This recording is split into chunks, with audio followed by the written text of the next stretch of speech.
Subscribe कीजिए हमारे YouTube channel AR3 coaching classes को और बेल आइकॉन को प्रेस करो ताकि लेटेस्ट वीडियो की नोटिफिकेशन सबसे पहले पा सकें।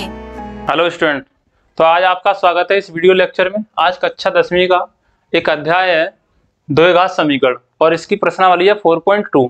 तो आज इस प्रश्नावली में हम इस प्रश्नावली का वीडियो नंबर 5 है। आज इस प्रश्नावली में प्रश्नावली 4.2 का 5वां और 6वां क्वेश्चन इस वीडियो में हम हल करेंगे। तो यहाँ पर देखते हैं 5वां क्वेश्चन। 5वां क्वेश्चन दिया गया है, एक समकोण त्रिभुज की ऊंचाई इसके आधार से 7 सेंटीमीटर कम है। यदि कर्ण 13 सेंटीमीटर का हो तो अन्य दो भुजाएं ज्ञात कीजिए। ये देखो एक समकोण त्रिभुज है, इसकी भुजा ये ए, ये बी, ये इसका शीर्ष बिंदु ए है, ये बी है और ये इसका सी है। ठीक है, तो ये वाली भुजा ए बी कही जाएगी, ये बी सी भुजा और ये ए सी भुजा। तो ये जो कोण बनना है वो क्या है, ये समकोण है और समकोण के सामने की भुजा को कहते हैं हम क्या, कर्ण। ठीक है, ये तो कर्ण हो गई और इसको नीचे वाली भुजा को क्या मानेंगे हम, आधार। ये तीसरी भुजा क्या है हमारी, है आधार है, आधार। और ये इसकी ऊंचाई है, ऊंचाई क्या है, ऊंचाई है ए बी। ठीक है, तो यहाँ पर ये कहा गया है कि जो ऊंचाई है वो आधार से 7 सेंटीमीटर कम है। तो हमें ऊंचाई तो पता हो जाएगी लेकिन हमें आधार पता नहीं है। अगर आधार मिल जाए तो ऊंचाई का भी पता चल जाएगा, क्योंकि आधार से ऊंचाई कितनी कम है, 7 सेंटीमीटर कम है।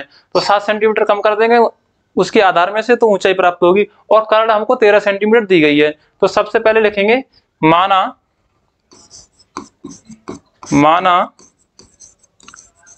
समकोण त्रिभुज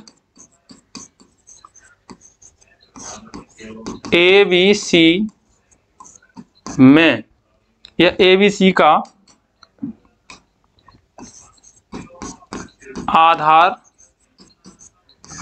की आधार भुजा, ऐसे लिख दें की आधार भुजा क्या है, बी सी बराबर x सेंटीमीटर। ये हमने मान लिया कि इसकी जो आधार भुजा है वो क्या है, x सेंटीमीटर।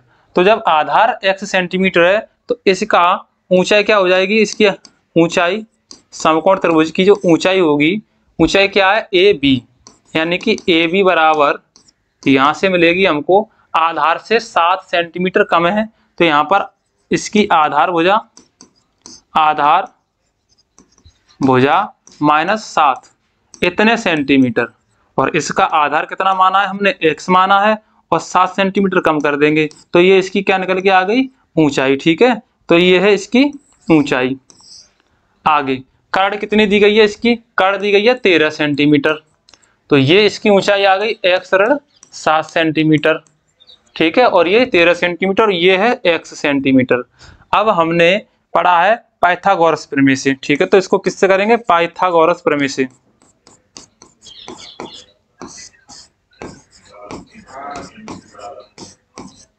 पाइथागोरस प्रमेय क्या होती है, कर्ण का स्क्वायर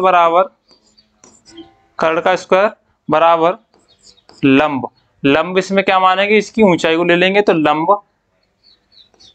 लंब का स्क्वायर प्लस आधार का स्क्वायर।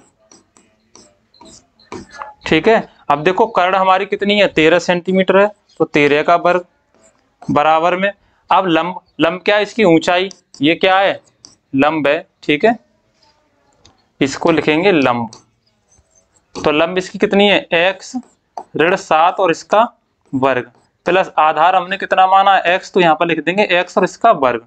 इसका होल वर्ग खोल देंगे a माइनस बी के होल वर्ग से। ठीक है, तो यहाँ पर एक सर्वसमता होती है a माइनस बी का होल स्क्वायर बराबर a square plus B square minus 2ab से।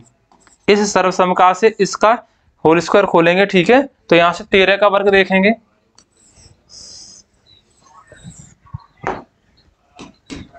13 का वर्ग कितना होगा, 169 बराबर। अब इसका वर्ग करेंगे तो x का वर्ग धन 7 का वर्ग फिर ऋण 2 गुणा x की जगह पे a की जगह पे x और b की जगह पे 7 रखेंगे। ठीक है, तो यहाँ से x स्क्वायर प्लस 7 का वर्ग माइनस 2 गुणा x गुणा 7।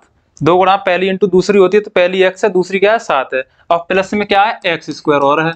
ठीक है, आगे करेंगे 169 बराबर एक्स स्क्वायर प्लस 7 का वर्ग 49 ऋण 7 दूनी 14x प्लस का एक्स स्क्वायर, ये प्लस का है ये भी प्लस का है तो 169 बराबर 2x स्क्वायर क्या हो जाएंगे प्लस के हो जाएंगे माइनस के 14x और ये प्लस के 49 पीछे कर दो इनको। ठीक है, अब क्या करोगे इस 169 को इधर लेके जाओगे तो इधर क्या बचेगा 0, यानी कि 2x स्क्वायर ऋण 14x प्लस के 49 और ये 75 करके इधर लेके आ रहे हो तो ये माइनस के हो जाएंगे 169।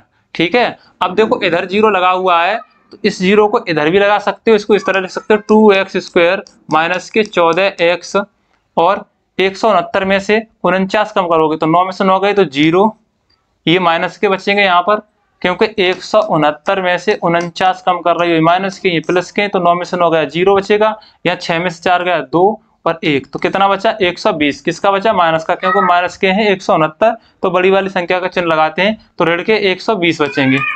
ठीक है, ऋण के 120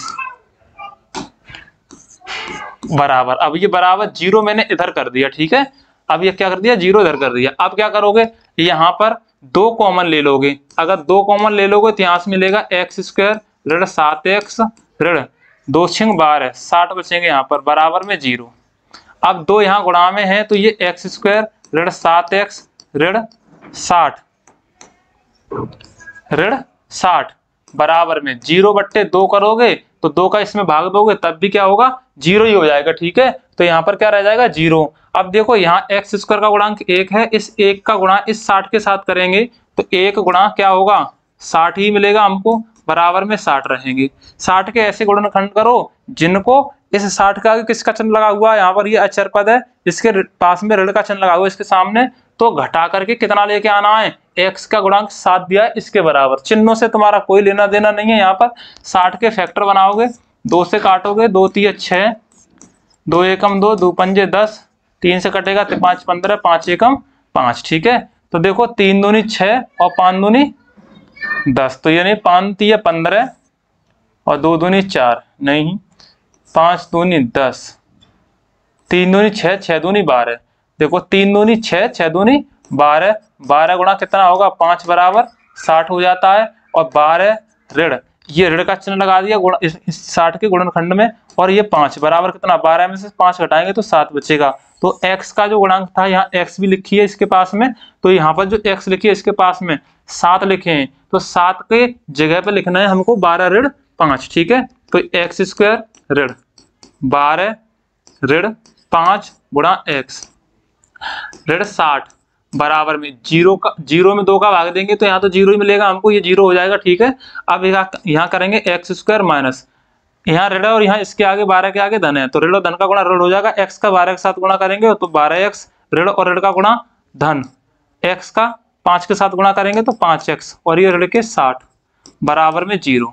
अब यहाँ दोनों में से और यहाँ दोनों में से क्या करना है हमको कॉमन बाहर निकालना है। देखो ये एक्स स्क्वायर लिखा हुआ है तो एक्स स्क्वायर को लिख सकता हूँ मैं x गुणा x और ये 12x लिखा है तो 12x को कितना लिख देंगे हम 2 गुणा 2 गुणा 3 गुणा x तो 3 दूनी 6 दूनी 12। तो देखो यहाँ पर हमें केवल x दोनों में मिल रहा है, यानी कि दोनों में से हमने क्या निकाल लिया x बाहर निकाल लिया, तो x बाहर निकाल लिया तो ऊपर वाले में यहाँ से बचा हमारा x ऋण और 12 वाले में क्या बचा बताओ 2 दूनी 4 दूनी 4 3 12 तो यहाँ केवल 12 बचेंगे, यानी कि 2 में से एक x यहाँ निकाल लिया ये वाला भी x बाहर निकाल लिया तो यहाँ पर बचेगा 12। आप प्लस के 5 कॉमन ले लेंगे यहाँ से, 5 का भाग देखो 5 एकम 5 एक बार चला जाएगा x रह जाएगी माइनस और 5 का भाग 12 में देंगे वो 60 में देंगे तो 12 पंजे 60 होता है तो 12 बच जाएगा बराबर में 0।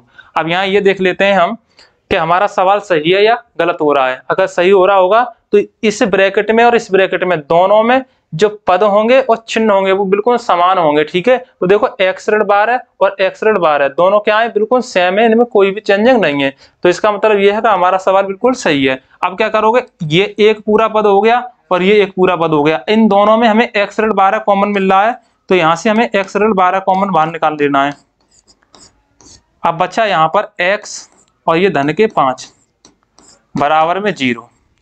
अब एक को ले लेंगे x ऋण 12 को, यहाँ से क्या करेंगे x ऋण 12 को ले लेंगे इसके बराबर करेंगे हम 0 जिससे कि हमें x का मान मिल जाए। ठीक है, अब यहाँ से x ऋण 12 बराबर 0 तो यहाँ से 75 कर दोगे 12 का तो ये प्लस के 12 हो जाएंगे, यानी कि x का मान आ गया 12 सेंटीमीटर। ठीक है, अब दूसरा यहीं पे हम मान ले रहे हैं x धन 5 बराबर 0, ये दूसरा x धन 5 बराबर 0। तो यहाँ से x बराबर 75 कर दोगे, ये ऋण के 5 हो जाएंगे, क्योंकि x का मान ऋण का 5 आ रहा है और किसी भी आकृति की या किसी कोई शेप है तो उसकी जो लंबाई चौड़ाई या ऊंचाई होती है वो ऋणात्मक नहीं होती है, तो इसको क्या कर देंगे, इसे छोड़ देंगे। ठीक है, इसे छोड़ने पर, क्योंकि ये ऋणात्मक है। ठीक है, तो यहां से x बराबर कितना आ गया 12 सेंटीमीटर, यानी कि समकोण त्रिभुज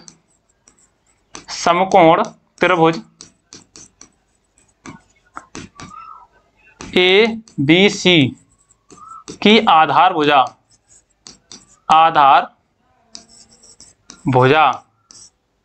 x मानी थी हमने, x बराबर बताओ क्या है, x बराबर हमारी कितनी निकल के आई है 12 सेंटीमीटर, तो ये हो जाएगी 12 सेंटीमीटर।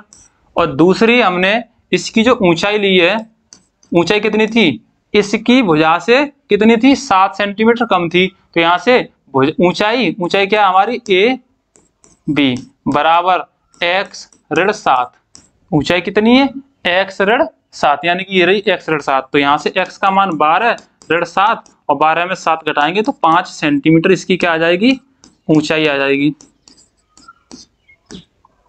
तो ये थे इस सवाल के आंसर। ठीक है, अब देखो इनके वर्गों को क्या करोगे, इनके वर्गों को, कर्ण का वर्ग क्या होता है, ये पाइथागोरस प्रमेय में इसका वर्ग जो है इन दोनों के वर्ग के योग के बराबर होता है। तो 12 का वर्ग 144 और 5 का वर्ग 25, तो कितना होगा बताओ 169, और 13 का वर्ग कितना होता है 169। तो इन दोनों के वर्गों का योग इस कर्ण के वर्ग के बराबर आ गया। ठीक है, तो ये थी इसकी दोनों भुजाएं। तो एक बार इसका स्क्रीनशॉट ले लें। ठीक है, नेक्स्ट बढ़ते हैं क्वेश्चन नंबर 6 पे। यहाँ कहा है एक कुटीर उद्योग एक दिन में कुछ बर्तनों को निर्माण करता है, यानी कि कुछ बर्तनों को निर्मित करता है। एक विशेष दिन यह देखा गया कि प्रत्येक नग की निर्माण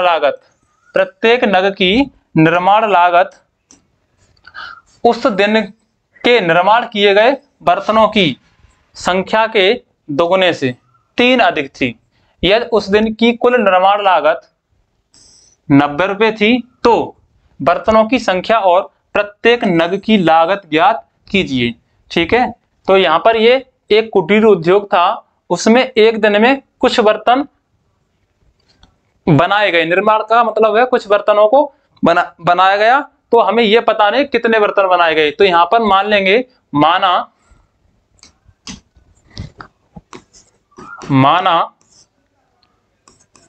कुटीर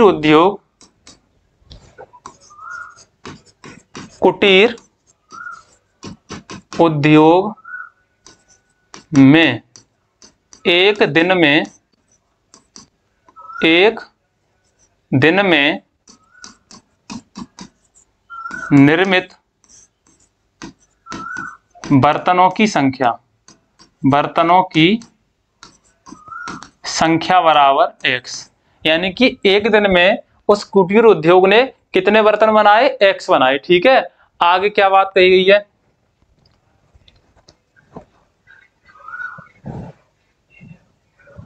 एक विशेष दिन यह देखा गया कि प्रत्येक नग की निर्माण लागत। ठीक है, तो यहां पर प्रत्येक नग की यानी कि एक नग की क्या होगी, निर्माण लागत। ठीक है, प्रत्येक का मतलब होता है एक, यानी कि यहां पर एक नग की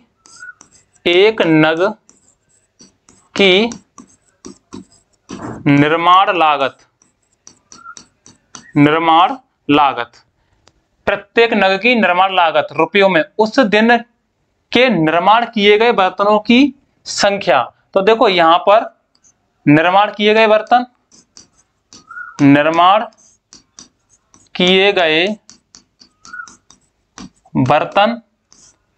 की संख्या के दोगुने से, तो इसका दोगुना से 3 अधिक है और प्लस में 3 और हैं, इतना है। तो यहाँ पर निर्माण कितने किए गए थे उस दिन बर्तन, x, तो यहाँ पर x 2 का गुणा कर रहे हैं तो 2 और धन के 3, तो इसको लिख देंगे 2x + 3, यानी कि इतने एक नग की निर्माण लागत जो थी वो 2x + 3 रुपए थी। ये तो इसके आगे एक नग की लागत इतने रुपए थी, क्योंकि रुपए में बताया गया है, और एक दिन में जो बर्तन निर्मित किए गए थे वो एक्स किए गए थे। ठीक है, आगे ये कहा गया है यदि उस दिन की कुल निर्माण लागत 90 रुपए थी। ठीक है, यानी कि यहाँ पर एक दिन में कितने बर्तन निर्मित किए जा रहे हैं, एक्स बर्तन निर्मित किए जा रहे हैं, तो यहाँ पर ये जो निर्माण लागत 90 रुपये है वो एक्स बर्तनों की निर्माण लागत है, क्योंकि एक दिन में एक्स बर्तन तैयार किए जा रहे थे। ठीक है, तो यहाँ पर एक्स बर्तनों की निर्माण लागत बराबर एक्स बर्तनों की निर्माण लागत कितनी है बताओ। तो यहां तो 90 रुपए दी गई है, और यहां अगर निकालेंगे तो एक बर्तन की निर्माण लागत आ रही है 2x + 3, और यहां पर एक दिन में जो बर्तन निर्मित हुए हैं वो x हैं। तो इन रुपयों का इन बर्तनों से क्या कर दें, गुणा कर दें, तो क्या मिल जाएगी हमको, उन एक दिन में कुल निर्माण किए गए बर्तनों का जो मूल्य होगा वो निकल के आ जाएगा, यानी कि 90 के बराबर था तो 90। तो x बर्तनों की जो निर्माण लागत होगी वो x गुणा 2x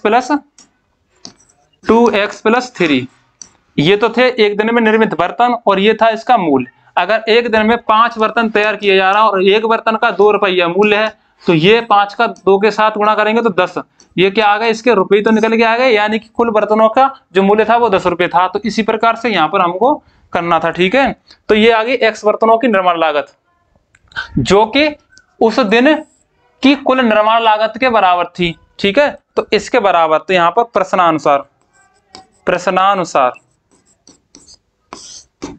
देखो उस दिन की कुल निर्माण लागत कितनी थी, 90 रुपए थी। तो उस दिन की कुल निर्माण लागत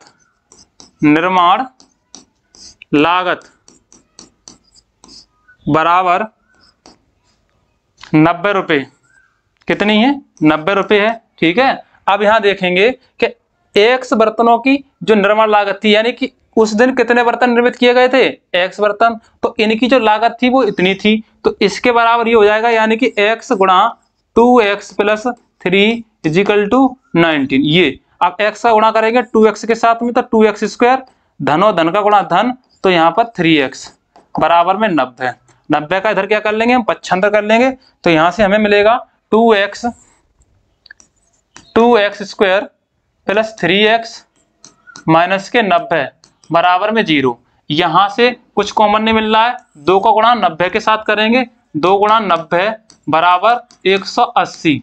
अब 180 के ऐसे फैक्टर बनाओ जिनका अंतर 3 आ जाए, तो 2 से काटोगे 2 में 18, 2 से काटोगे 2 चौक 8, 2 पंजे 10, 3 से काट दोगे 3 एकम 3, 5 15, 5 15, 5 एकम 5। ठीक है, अब इनके ऐसे फैक्टर करने हैं, तो 5 तिया 15, 3 दूनी 6, 6 दूनी 12, तो 15 गुणा बराबर कितना होगा, 180 होगा, और 15 गुणा की जगह पे ऋण का चिन्ह लगा दें, बराबर में 12 करके बराबर में कितने मिलेंगे, 3। तो 3 की जगह पे हमें लिखना है 15 ऋण 12, तो 2x² + 15 ऋण 12 गुणा x ऋण 90 बराबर 0। अब यहाँ से देखो 2x² प्लस धन और धन का गुणा धन हो जाएगा, 15 का x के साथ, x का 15 के साथ गुणा करोगे तो 15x, धन और ऋण का गुणा ऋण, 12 में x का गुणा करेंगे तो 12x और ऋण के 90 बराबर 0। अब यहाँ दोनों में से दो में से कॉमन लेना है, तो यहाँ से देखो क्या कॉमन है हमारा, 2 तो कॉमन होगा नहीं क्योंकि यहाँ 15 है, 2 है, तो केवल x कॉमन है यहाँ पर। यहाँ मिलेगा हमको 2x, क्योंकि एक x बाहर निकाल लिया है, प्लस के x बाहर निकाल लिया 15 ऋण के, अब दूसरे ब्रैकेट में यहाँ पर रह गया, तो यहाँ पर हम क्या निकालेंगे, ऋण का, यहाँ से क्या कॉमन ले लें, 6 कॉमन ले लें, क्योंकि 12 का 12 90 में भाग जाएगा, 6 का चला जाएगा, तो 6 कॉमन ले लेंगे, और x है नहीं कॉमन दोनों जगह, तो यहाँ से हम 6 कॉमन लेंगे, तो 6 का 6 दूनी 12, 2x, इस ऋण की वजह से ये ऋण क्या हो जाएगा धन, 6 का भाग देंगे तो 6 एकम 6 और 30, 3 बचेंगे 30 हो जाएंगे, 6 पंजे 30, यानी 15 छक्के 90 होता है बराबर में 0। अब इन दोनों में से हमें क्या निकालना है, कॉमन निकालना है, 15x धन 2, 2x धन 15, 2x धन 15, तो बाहर निकालेंगे 2x धन 15, और बचा क्या हमारा x ऋण 6 बराबर 0। ठीक है, ये बचा। अब देखो इनमें से एक ले लें कोई सा पद, 2x प्लस 15 बराबर यहाँ 0 करोगे तो यहाँ से 2x इजिकल टू, इस 15 को ले जाओगे इधर तो ये किसके हो जाएंगे, ऋण के हो जाएंगे 15। अब यहाँ से ये 2x दिए गए, यहाँ से x का मान निकालोगे तो ऋण 15 बट्टे 2 को कहाँ ले जाओगे, बट्टे में, तो ये x का मान कितना आ गया बताओ, ऋण 15 बट्टे 2, जो कि क्या है, अमान्य होगा, क्योंकि कुटीर उद्योग में एक दिन में निर्मित बर्तनों की संख्या हमने क्या मानी है, x, तो x बराबर कितने निकल के आएगी, ऋण 15 बट्टे 2, जो कि ये 7.5 है और वो भी ऋणात्मक है। तो ना तो बर्तनों की संख्या ऋणात्मक हो सकती है और ना ही आधी हो सकती है, तो ये दोनों प्रकार से क्या होगा, ये अमान्य कर दिया जाएगा। अब हमें यहाँ पर दूसरा ले लिया जाएगा x ऋण 6 बराबर 0, तो यहाँ पर x का पक्षांतर कर देंगे तो 6 हो जाएगा प्लस का।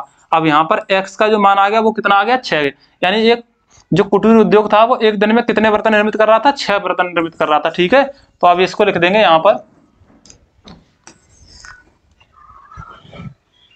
एक दिन में निर्मित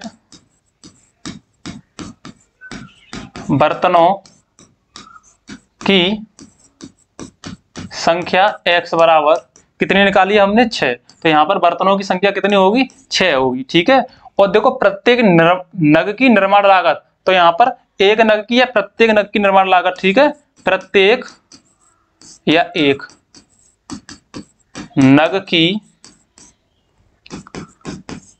निर्माण लागत बराबर कितनी थी बताओ, 2x प्लस 3, 2x प्लस 3 थी, 2x प्लस 3, तो यहाँ देखो बराबर में 2x का मान कितना था, 6 प्लस के 3, तो 6 दूनी 12 धन 3, 12 में 3 जोड़ेंगे तो 15, तो ये एक नग की जो निर्माण लागत थी वो कितनी थी, 15 रुपये थी, और कितने बर्तन बनाए गए थे, 6 बर्तन बनाए गए थे। तो देखो 15 का अगर 6 के साथ गुणा करेंगे तो 15 छिक्के 90, यानी कि उस दिन कुल निर्माण लागत कितनी थी, 90 रुपए, तो 15 छिक्के 90 हो तो गए 15 छिक्के 90। ठीक है, तो ये हो गया हमारा क्वेश्चन नंबर 6। इससे अगली वीडियो में हम इसके अगले क्वेश्चन कराएंगे, क्योंकि इस प्रश्नावली में 6 तक ही दिए थे, अगली प्रश्नावली को लेकर आएंगे हम अगली वीडियो में। ठीक है, अगर वीडियो अच्छी लगी हो तो चैनल को सब्सक्राइब करें, वीडियो को लाइक करें, शेयर करें दोस्तों के साथ। ठीक है, धन्यवाद।